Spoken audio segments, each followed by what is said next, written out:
Näddbeten, vad är det? Hur fiskar man det? Det kommer vi att prata om nu.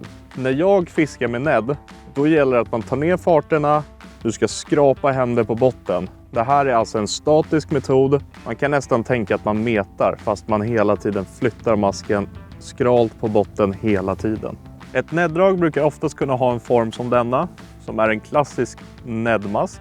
Det kan även finnas näddrag som är lite som en igel eller som en skalbagge eller en kräfta. Det finns idag en hel uppsjö olika typer utav näddrag.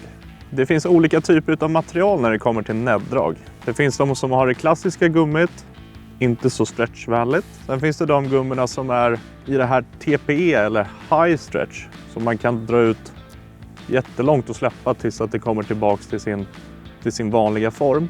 Det viktiga med det här är att man inte blandar de här två gummorna i till exempel samma fack i lådan. Då kan det bli som kemiska reaktioner som gör att de här smälter ihop med de här. Och på de som är i det här TPE-gummit så brukar det ofta sitta, eller det sitter alltid en etikett på paketen att det är ett high stretch material. Så sära på dem och lägg dem i sina påsar som de kommer i. Då kommer ni hålla dem i topptrim. När vi har valt våra näddrag så kommer vi såklart behöva sätta på en näddskalle på dem. Det som kännetecknar näddskallarna är de här cylinderformade skallarna med platt botten. Det gör att när man har i det här TPE-materialet som har en high stretch har också en hög flytkraft i vattnet som gör att när jiggskallen kommer ner på botten så kommer den också orkas lyftas utav det draget som du har valt att sätta på. Så finns de i vanlig krok och sen finns det i offset-krok om du fiskar där det är mycket bråte eller gräs för att skydda så att du inte fastnar så enkelt. Men det typiska med näddskallar det är att de är platta för att de ska kunna stå. Så kommer sen abborren att kunna plocka upp dem ifrån botten och sen är det bara kroka. Jag kastar ut. Jag har fortfarande uppfälld bygel. Jag släpper några meter, fångar upp linan, håller den längs fingret så här. För att känna och rikta spötoppen dit jag har kastat. Men där är vi på botten. Då slakar linan till, ser man ganska tydligt. Och sen gillar jag att göra små skak, mycket handledsrörelse.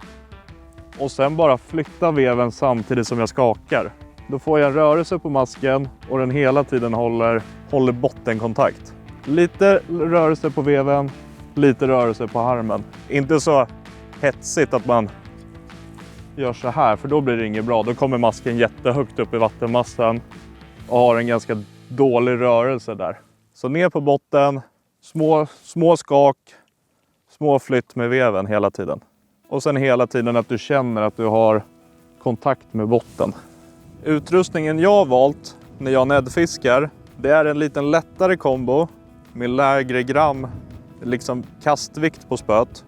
Så jag gillar att ha någonstans kanske 5,15 eller 3,18. Som idag fiskar vi lite djupare fiske i en klar insjö. Då vill jag fortfarande ha lite ryggrad i spöt för att kroka fisken. Jag har utrustning med en rulle som är i storlek 2500. Och det är en 0,13 lina för att jag gör lite hårdare mothugg. Då kan inte jag ha så tunn lina för då kan jag ibland ha av linan om jag gör ett för hårt mothugg. Men det anpassar man sig själv tycker jag därefter hur man fiskar som person. Då. Jag tycker att ni ska köra en synlig flätlina. För att ibland så måste man titta extremt noga på linan när det hugger. Den är också väldigt slitstark och hållbar. För att du fiskar kanske i strukturer med sten eller trän eller brygga eller gräs. Så den kan rivas och slitas väldigt mycket. Så jag tycker verkligen att ni ska titta på en flätlina när ni fiskar näddfiske. När jag väljer att fiska nädd är det oftast när det är lite kallare i vattnet. Då det är en statisk metod och de tröga abborrarna kanske inte är huggvilliga på snabba metoder. I beskrivningen i den här videon så kommer vi ha länkat till en hel del näddpaket som finns på vår hemsida. Och även på lite spön, rullar som vi tycker passar ihop med varandra. Så vill ni fiska nädd som jag, checka in på vår hemsida på www.jigga.nu. Är det så att ni har möjlighet att komma till butiken, det är kanon, då pratar ni antingen med mig eller med mina kollegor. Och hörni, skitfiske på er där ute och dra en riktig kloss.